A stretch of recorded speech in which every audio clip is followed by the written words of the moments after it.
Good morning everyone, আমি পৌলমি আরও একটা ব্লগ নিয়ে তোমাদের সাথেই গল্প করতে চলে আসলাম। তো দেখো, আজকে ছিল শুক্রবার।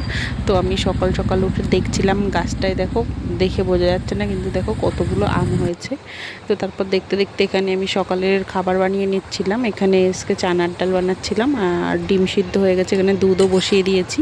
তো দেখো এখানে আমি একটু পেঁয়াজ টিয়াজ দিয়ে চানার ডাল বানাচ্ছিলাম আর এখানে দুধের থেকে অনেকটা সর উঠেছে, সেটাই খাচ্ছিলাম। তো তারপরে ডিটক্স ওয়াটারটা আমি এক সপ্তাহ ধরে খাচ্ছি, খাওয়া হয় না, ডেলি মনে থাকে না।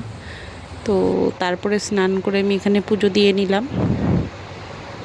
তো দেখো আমি রুটিগুলোকে গোল গোল করে বেটলে কেটে কেটে কেকের শেপ দিয়ে এরকম করে ভাজি, ভালোই লাগে বেশ, আর টাইমটাও কম লাগে। তো তারপরে আমি বেরিয়ে পড়লাম ছেলেকে স্কুল থেকে আনার জন্য। তো আমাদের এখানে আজকে বহুত গরম রোদ দিয়েছে। তো দেখো আমি এখানে রেডি হয়ে চলেও গেছি। আর দেখো এখানে ওকে নিয়েও খালি রাস্তা দিয়ে দৌড়াতে থাকে। Bye bye, tata.